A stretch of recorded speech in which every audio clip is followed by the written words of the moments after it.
Hey everyone, and welcome back to my channel. And if you're new, what up? So today I have my perfume wrap up video, and this is where I talk about the new perfumes that I recently got into my collection, and I give a more thorough in-depth review on the scents after having wore them and really got my thoughts together on them.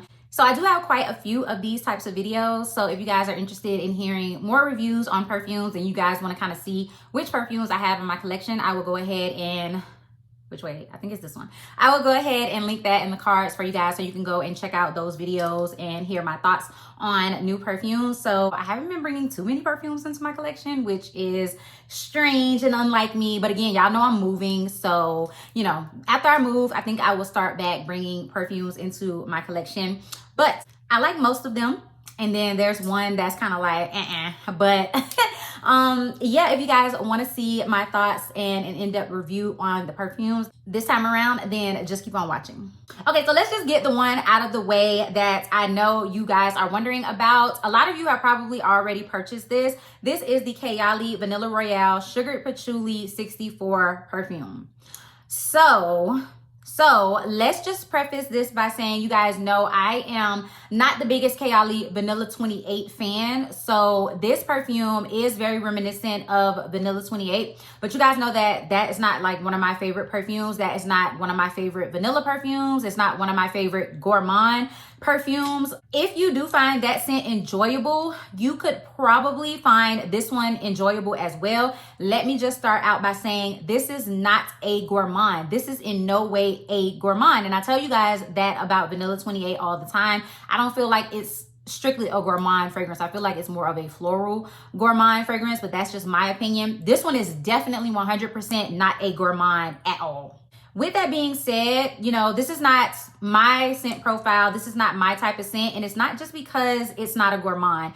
It is because this is a mashup of like rum, vanilla, patchouli, leather, spicy notes, wood. There's a lot going on with this scent, okay? It's like it wants to be spicy. It wants to be sweet. It wants to be patchouli heavy. And it smells like a lot of different things, and it's just not sitting right with me. And I'm not a big fan of leathery and spicy notes. I'm not the biggest fan of unisex fragrances either, which I definitely think this can be, but you guys know my thoughts on unisex fragrances. I feel like those are definitely preference driven and not label driven, if you get what I'm saying. So yeah, it's really heavy on the leather, the spiciness, the woods, the patchouli. And then once it dries down, you can get more of the Kayali Vanilla 28 DNA.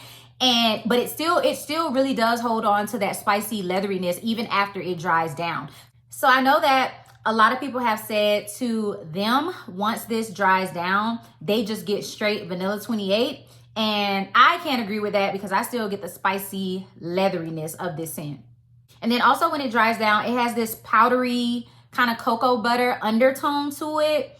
But again, it's still not super sweet. It's almost like semi-sweet chocolate cocoa powder, and I'm not the biggest fan of that either. It is kind of headache inducing for me. So I have worn this scent on 3 different occasions very lightly. As you guys can see, like I haven't used much of the spray at all because I did not spray this all over my body. I sprayed it very lightly just on my arms so that I can kind of get my thoughts together on the scent. But I knew when I first smelled it, when I first sprayed it, that I didn't want to wear this over my entire body, which means that I don't like the scent.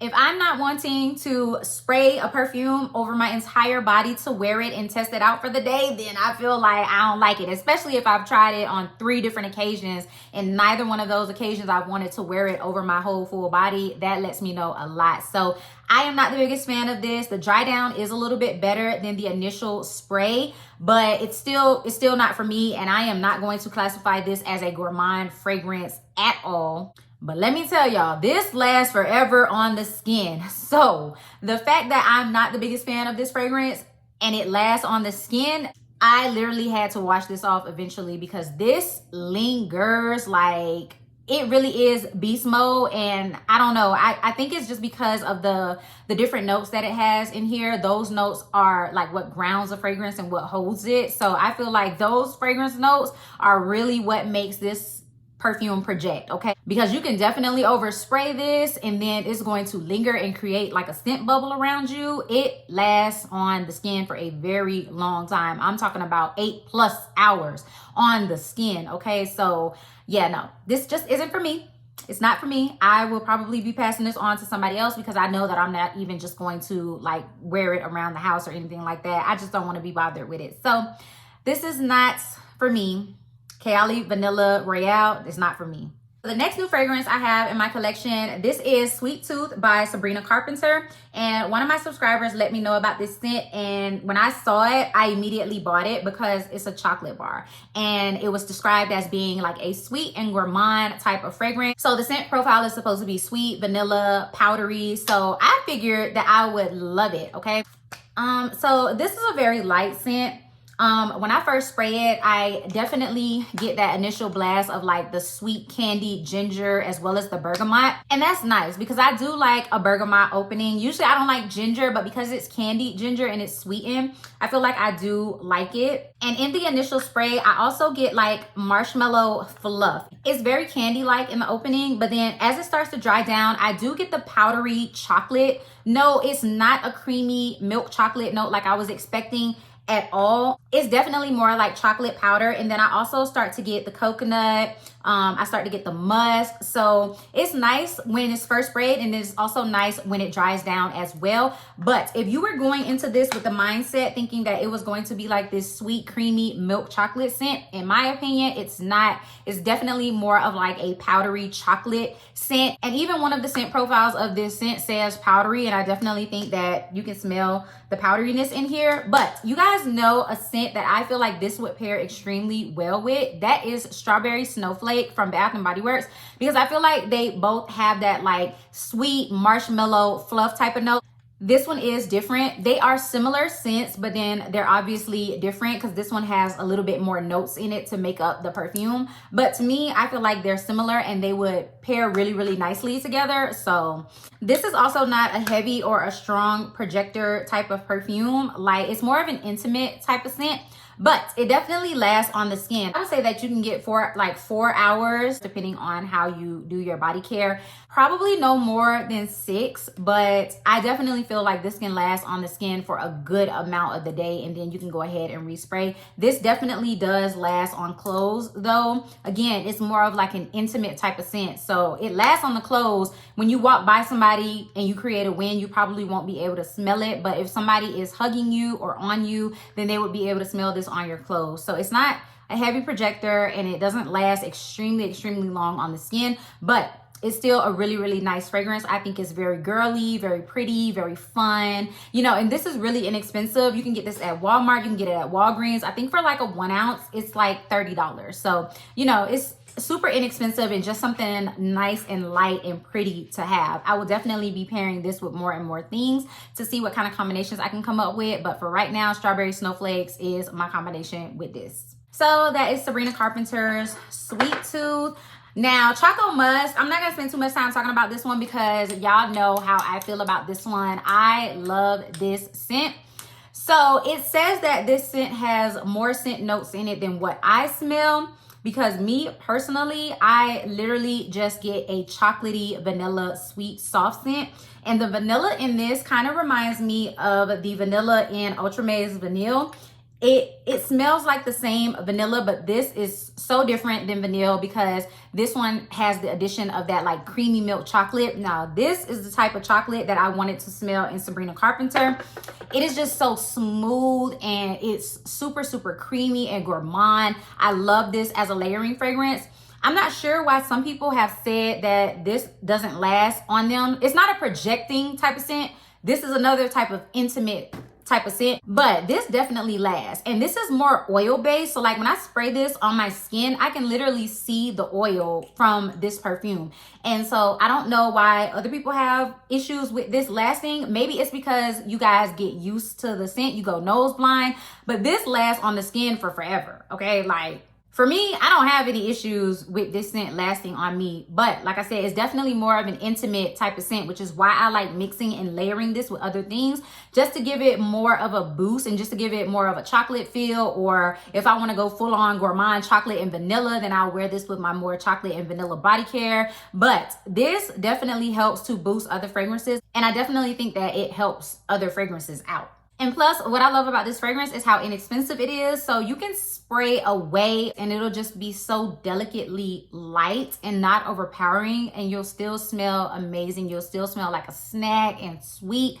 So Choco Musk, I have to highly recommend it, okay? Highly, highly, highly, highly recommend it. This is gonna give 6 to 8+ hours on the skin. So especially for how inexpensive it is, listen, okay? You need that.